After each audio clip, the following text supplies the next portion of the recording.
여러분은 무엇을 바라보며 살아가고 계십니까? 우리는 삶을 살아가면서 많은 사람들의 시선을 함께 나누며 살아가고 있습니다. 우리는 이 말씀을 나누면서 이 질문을 해보면 좋을 것 같아요. 누구의 시선을 바라보며 살아갈 것인가? 누구의 시선을 바라보며 살아갈 것인가? 사도행전을 통해서 나누고 있는 이 초대교회 모습은요, 점점 더 강력한 능력을 나타내며 교회가 성장하고 있는 것을 알 수가 있습니다. 사도들은 계속해서 동일한 모습 그리고 변하지 않는 태도를 가지고 복음을 증거하는 일에 힘쓰며 살아갔습니다. 오늘 본문 20절을 보면 이렇게 기록되어 있죠. 이 생명의 말씀을 백성에게 말하고, 그러니까 이 생명의 말씀 예수 그리스도의 복음을 담대히 전하며 예루살렘 곳곳에 그 기쁨을 전하고 있었던 것입니다. 그러나 동시에 종교 지도자들의 시기와 억압도 점점 거세지고 있었습니다. 분명히 사도들은 하나님의 말씀, 즉 예수 그리스도의 그 지상 명령, 주님의 그 명령에 순종함으로 그 말씀을 따라 살아가고 있었는데 상황과 환경이 어떤 거예요? 나아지지 않는다라는 것입니다. 하나님의 뜻을 알고 예수님의 명령대로 순종하며 살아갔는데 내가 분명히 예수님의 명령을 따라서 그 일을 행하면 우리가 기대하는 건 뭡니까? 내가 주님의 명령대로 살아가면 그 명령을 따르는 상황과 환경이 열릴 것으로 기대하죠. 그런데 제자들의 모습을 보면 사도들의 모습을 보면 이 사도행전에서 나타나는 모든 장면들에서 어떠한 특징이 나타나고 있느냐? 사도들이, 집사들이, 제자들이, 성도들이 주님의 말씀에 순종하여 복음을 전하는 곳곳마다 부흥이 일어나면서 동시에 무엇이 일어나고 있습니까? 핍박이 일어나고 있다라는 사실을 우리는 알 수 있습니다. 그러니까 우리가 신앙생활을 하면서 가볍게 생각하고 있었던 것들 무엇입니까? 내가 주님의 말씀을 따라 살아가면 상황과 환경이 내가 원하는 대로 내가 가는 그 방법대로 열리게 될 것이다. 나의 상황이 좋아질 것이다. 나의 어려웠던 상황이 회복되어질 것이다. 라는 것을 기대하며 순종합니다. 그런데 성경 말씀을 우리가 사도행전을 지금 5장째 나누고 있지만 28장 중에서 지금 5장째 나누고 있지만 계속해서 반복되는 내용은 무엇입니까? 주님의 말씀에 순종하면 할수록 열매도 맺어지지만 그들이 감당해야 할 핍박도 함께 주어지고 있다라는 사실을 알 수 있게 되는 것입니다. 오늘 본문 말씀 사도행전 5장 17절부터 32절 말씀은 이 두 종류의 사람이 극단적으로 나뉘어져 있는 대립되어져 있는 그 모습을 특징적으로 그려내고 있습니다. 무엇입니까? 첫 번째 사람들은 하나님을 바라보는 사도들의 모습이 나타나고 있어요. 그리고 두 번째 모습은 사람의 반응을 바라보고 있는, 즉 사람을 두려워하고 있는 제사장들의 모습을 대조하고 있습니다. 그러니까 사도들의 모습과 제사장의 모습, 대제사장을 비롯한 사두개인들의 모습이 지금 비교되고 있고 대조되고 있는 것입니다. 여러분, 사도들의 모습과 제사장들의 모습이라고 말씀드렸는데 제사장의 임무는 무엇입니까? 우리가 수요일마다 레위기의 말씀을 함께 나누고 있죠. 대제사장, 그중에 제사장들의 임무는 무엇입니까? 한마디로 이야기하면 하나님께 드리는 제사의 모든 과정들을 위해서 봉사하는 사람들이죠. 그러니까 하나님께 예배드리는 사람들입니다. 하나님께 예배드린다라는 것, 그리고 레위기에 기록되어 있는 제사의 과정들은 어떻습니까? 하나님께서 명령하신 그대로 순서, 방법, 제물, 사람, 그 모든 것들이 다 누구의 뜻대로 이루어져야 하는 것입니까? 하나님의 뜻대로 이루어져야 하는 것이에요. 그러니까 하나님의 명령하신 제사의 모든 과정은 다 하나부터 열까지 하나님의 명령대로 하나님의 뜻대로 이루어져 가야 하는 것이에요. 그리고 그 중에서도 제사장들은 그 제사를 담당하고 책임지는 사람들, 또 더 나아가 대제사장들은 그 제사장들 중에서도 가장 큰 책임을 가진 사람입니다. 요약하면 대제사장은 누구의 뜻대로 살아가야 합니까? 하나님의 뜻대로 살아가야 하는 사람입니다. 하나님의 뜻이 무엇인지, 하나님이 어떤 말씀을 주고 계시는지, 하나님의 마음이 어디에 있는지를 가장 잘 알아야 하는 사람이 대제사장인 것이에요. 그런데 오늘 본문 말씀을 보시면 제사장들, 성전 맡은 사람들, 대제사장들, 사두개인들 다 지금 누구의 시선을 따라 살아가고 있느냐 하면요, 사람들의 시선을 따라 살아가고 있습니다. 하나님을 두려워하는 모습이 나타나고 있지 않고 사람들을 두려워하고 있는 모습들이 나타나고 있어요. 사람들이 어떤 반응을 보일까? 사람들이 어떤 태도를 갖고 있는가?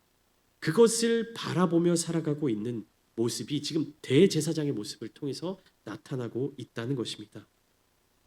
여러분, 우리는 그리스도인이라고 하는 그 이름을 가지고 살아가고 있죠. 그리스도인은 누구를 따르는 사람들입니까? 예수님을 따르는 사람입니다. 그리스도를 따르는 사람이죠. 그러면 누구의 말씀에 가장 집중해야 되나요? 예수님의 말씀에 가장 집중해야 합니다. 예수님을 통해 나타나고 있는 하나님의 뜻을 바라보아야만 합니다. 그런데 오늘날을 살아가는 그리스도인인 우리가 하나님의 뜻을 온전히 바라보지 못하고 사람들의 시선을 따라 살아가고 있는 모습들을 발견하게 될 때가 많이 있습니다.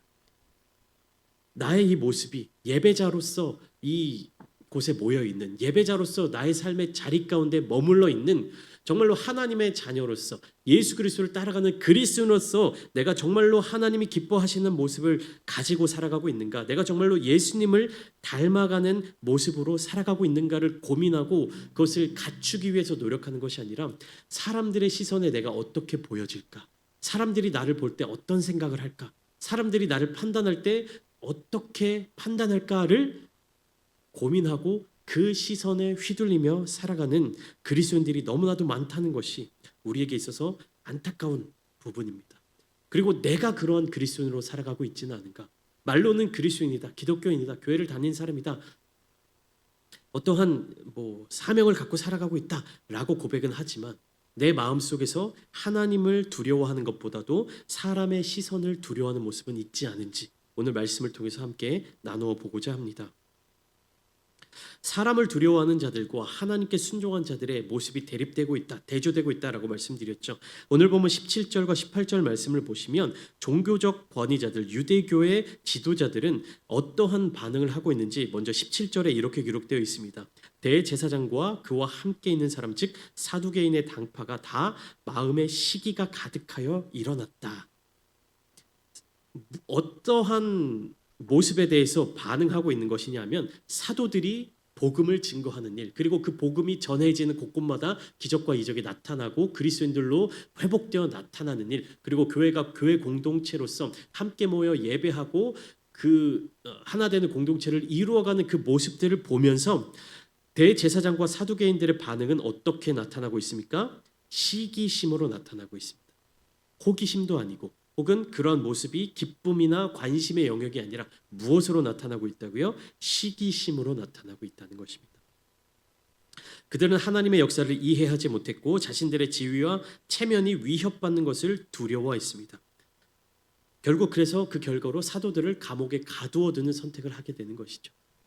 지금 일어나고 있는 상황이 어떠한 상황인지, 지금 일어나고 있는 일이 어떠한 일인지, 그것이 하나님께서 기뻐하시는 일인지 아닌지조차 파악하지 못한 채 그들의 생각은 지금 무엇으로 가득 차 있냐면 이 그리스도인이라고 하는 자들이, 이 교회라고 하는 이 공동체가 점점 커지면 커질수록 누구의 영향력이 줄어든다는 것입니까? 나의 영향력이 줄어든다라는 판단을 내렸던 것입니다. 그러니까 나의 영향력이 줄어든다, 나의 존재감이 줄어든다, 나의 권위가 줄어든다, 나의 어떤 내가 누리고 있던 것들을 내가 포기해야 하는 그런 상황과 환경이 만들어져 가고 있다라고 하는 것이 이 대제사장들의 반응이었다라고 하는 것입니다. 여러분, 우리의 삶의 자리 가운데 하나님께서 기뻐하시는 모습이 있고 또 더불어서 내가 원하는 나의 모습이 있습니다. 근데 여기서 우리는 늘 기도로 하나님의 뜻을 구해야만 하는 것이에요. 왜냐하면 하나님의 뜻이 꼭 나의 의도나 나의 욕심과 일치하지 않기 때문이에요. 나의 욕심과 하나님의 뜻이 일치하면 너무나도 아름다운 모습이겠지만 대부분의 사람들의 욕심은요, 하나님의 뜻으로부터 멀어지기 마련입니다. 내가 드러나고자 하고 내가 편안함을 누리고자 하고 나에게 무엇인가 더 많은 것들이 주어지길 원하고, 그러나 하나님의 뜻은 무엇입니까? 내가 더 낮은 자리로 가는 것, 내가 더 많은 희생을 하는 것, 내가 더 하나님의 일을 감당함으로 말미암아 세상의 것을 포기하기를 원하시기 때문에 대부분의 사람들의 욕심과 하나님의 뜻은요, 일치할 수가 없습니다. 만약에 여러분들의 삶의 자리 가운데 내가 내 욕심을 갖고 살아가지만 이것이 하나님의 뜻과 일치한다라는 삶을 살아가고 계시는 성도님들이 계시다면 정말 하나님의 은혜입니다. 근데 저조차도 제 욕심은요, 하나님의 뜻과 일치하지 않음을 고백합니다. 사람의 욕심은요, 하나님의 뜻과 일치하기가 정말로 어렵기 때문입니다. 근데 지금 이 말씀 속에 나오는 대제사장들은 어떠한 선택을 하고 있는 것입니까? 하나님의 뜻이 아닌 나의 욕심에 주목하고 있는 것이요. 나의 계획에 주목하고 있는 것입니다. 내가 나의 미래를 나의 뜻으로 세우고 선택하고 이루어 가려는 그 뜻을 내 마음속에 갖고 있다라는 것이. 여러분, 하나님의 뜻을 인정한다라는 것은요, 나의 미래를 하나님께 완전히 맡겨드린다라는 것을 의미하는 것입니다. 근데 조금이라도 내가 나의 미래를 위해서 무엇인가 걱정하고 준비하고 예비하고 마련한 것, 그것이 하나님의 뜻과 상관없이 나의 미래를 준비하고 있는 과정들이 있다면 그것은 하나님의 뜻이기보다는 나의 욕심일 가능성이 큽니다. 사도들의 그 모습을 보세요. 복음을 증거하고 그들이 처한 환경과 상황을 한번 보세요. 어떻게 나옵니까? 옥에 갇혔어요. 18절 말씀을 보시면 이 제사장과 사두개인들이 사도들을 잡아다가 옥에 가두어 버렸습니다. 사도들은 무엇 때문에 옥에 갇힌 겁니까? 하나님의 뜻을 따라 예수 그리스도의 복음을 증거하다가 옥에 갇혔습니다. 다시 말하면 그들은 옥에 갇힐 만한 죄를 짓지 않았습니다. 하나님의 기준에 보아서도 자기들의 어떤 선한 양심에 따라서도 옥에 갇힐 만한 일을 하지 않았어요. 그러나 어떻습니까? 하나님의 그 뜻을 따라 살아가던 중에 감옥에 갇히게 되는, 즉 억울한 일을 당하게 된 것입니다. 억울한 일을 당한 것이요. 여러분 잘 생각해 보세요. 사도들이 복음을 증거하지 않았다면, 예수님의 명령을 따르지 않았다면 감옥에 갇힐 일이 없었을 것입니다. 왜 감옥에 갇혔습니까? 많은 사람들에게 기적과 이적을 베푸고 예수 그리스도의 말씀을 따라 복음을 증거하고 하나님의 뜻을 이 땅 가운데 이루어 갔기 때문에 그들은 감옥에 갇히게 되었어요. 그들이 예수님의 복음을 증거하지 않았다면 절대로 감옥에 갇히지 않았을 것입니다. 세상에서 권세 잡은 자들, 그 사람들이 이 사도들을 잡아다가 옥에 가두어 버렸습니다. 너무나도 억울한 상황이죠. 내가 하나님의 일을 하는데 내가 주님의 명령에 순종했는데 왜 내가 옥에 갇혀야 하는가라는 마음이 들 수도 있었습니다. 그러나 사도들은 그런 마음을 갖지 않았어요. 여전히 그들은 옥에 갇혔음에도 불구하고 하나님의 말씀, 예수 그리스도 그 명령을 따르기 위해 기도에 힘썼을 것입니다. 그렇게 옥에 갇혀 있는 사도들을 누가 찾아옵니까? 19절 말씀, 주의 사자가 밤에 옥문을 열고 끌어내어 다른 또 사명을 부어주고 있습니다. 단순히 구출해 준 것이 아니라 이 생명의 말씀을 백성에게 말하라. 20절 말씀처럼 다시금 예수님의 사명을 그들에게 주었던 것을 우리가 말씀을 통해서 알 수 있는 것이. 그러니까 복음의 사명을 가진 사람들은 무엇입니까? 세상의 억압을 넘어서며 하나님의 명령을 따를 수 있는 그 길을 발견하게 됐다라는 것입니다. 하나님이 명령하신 그 사명을 감당하는 자들에게는요, 반드시 하나님의 인도하심이 함께 하십니다. 어떠한 상황과 환경에 처해져 있다 할지라도 그 상황과 환경을 이끌어 주시는, 그 상황과 환경 속에서 인도해 주시는 하나님의 손길을 발견할 수 있게 되는 것입니다. 여러분, 우리가 말씀을 통해서 깨달을 수 있는 것은 하나님의 명령, 하나님의 사명은 우리에게 주어지고 그것으로 끝나는 것이 아니라 우리가 그 사명을 감당할 수 있도록 계속해서 함께 인도해 주신다라는 것이에요. 하나님의 손길은 항상 우리와 함께 하신다라는 것입니다. 명령을 주시고 그냥 네가 그 명령을 따르는지 안 따르는지 나는 알 수 없다. 네가 그냥 너의 삶을 최선을 다해서 살아라. 방치해 두시는 것이 아니라 하나님께서 반드시 그 사명을 주신 자들에게는요, 함께 해주신다라는 것이에요. 임마누엘의 하나님, 우리와 동행하시는 하나님, 내가 어려움 가운데 있다 할지라도 홀로 내버려 두시지 않는 하나님의 손길을 여러분들의 삶의 자리 가운데 반드시 깨닫고 느끼시고 누리시기를 축복합니다. 여러분, 두려워하지 마십시오. 우리는 세상의 자리 가운데 놓여지게 되면요, 두려움에 빠질 수밖에 없습니다.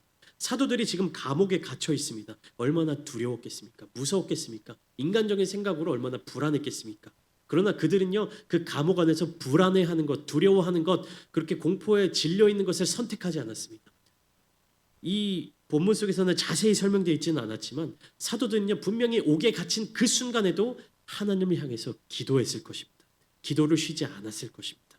계속해서 성령 충만함으로 그 옥중에서도 하나님을 향한 찬송을 이어갔을 것입니다. 그러니까 어떠한 일들이 일어납니까? 하나님께서 그 사명을 이어갈 수 있도록 주의 사자를, 천사를 보내주신다라는 것입니다. 여러분의 상황과 환경이 어떠하든지 간에 여러분 우리가 지금 처해져 있는 상황과 환경 감옥에 갇혀 있는 사도들보다는 확실히 낫지 않습니까?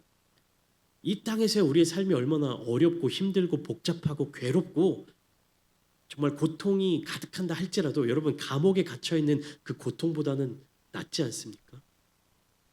근데 우리는 우리의 삶의 자리 가운데서 하나님께서 우리에게 찬양해라, 찬송해라, 기도해라 말씀하시는데 우리는 기도할 만한 상황이 안 됩니다. 찬송할 만한 형편이 안 됩니다. 라는 변명과 핑계로 하나님을 향한 찬송의 그 자리를 자꾸만 회피하게 되는 그러한 나 자신을 발견하게 됩니다. 여러분 복음은요 사람의 억압을 넘어설 수 있는 힘이 주어진다는 것입니다. 이 사도행전에 나타나고 있는 수많은 핍박과 고통과 고난을 보면요 우리의 생각으로 우리의 힘과 우리의 능력으로 어떻게 이것을 이겨낼 수 있을까라는 걱정과 두려움이 앞섭니다. 그러나 하나님은요 그 사명을 주심과 동시에 그 사명을 감당할 수 있는 능력도 함께 주십니다. 우리에게는 그 능력이 주어져 있습니다. 그 능력을 사용할 수 있습니다. 어떻게 사용합니까? 기도와 성령으로, 말씀과 찬양으로 우리가 하나님의 손길을 끝까지 붙잡고 나아갈 때 우리는 그 능력을 사용하며 나아갈 수 있는 것입니다.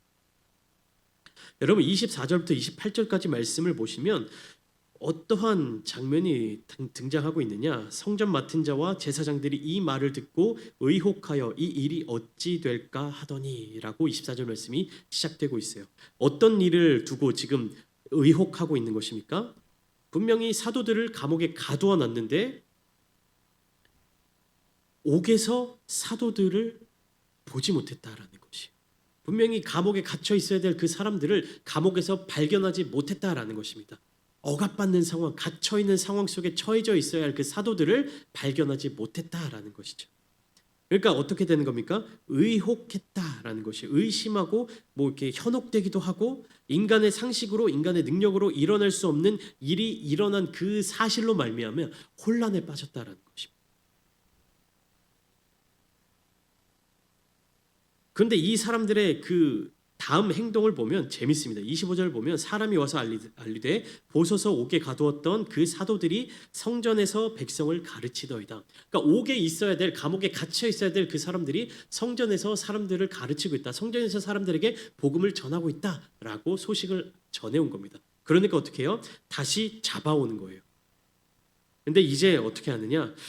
26절 말씀 성전 맡은 자가 부하들과 같이 가서 그들을 잡아왔으나 강제로 못함은 백성들이 돌로 칠까 두려워함이더라. 무슨 말이냐? 원래 감옥에 갇혀 있어야 될 사람들이 탈옥한 거예요. 자기들 입장에서 감옥을 빠져나가는 겁니다. 그러니까 어떻게 해야 돼요? 원래 감옥에 있었던 자들이니까 다시 잡아온 거예요. 근데 잡아오는 과정 중에서 백성들이 그것을 바라봤겠죠. 다 보고 있었겠죠. 그러니까 일단 잡아왔는데 다시 감옥에는 넣지 못하는 거예요.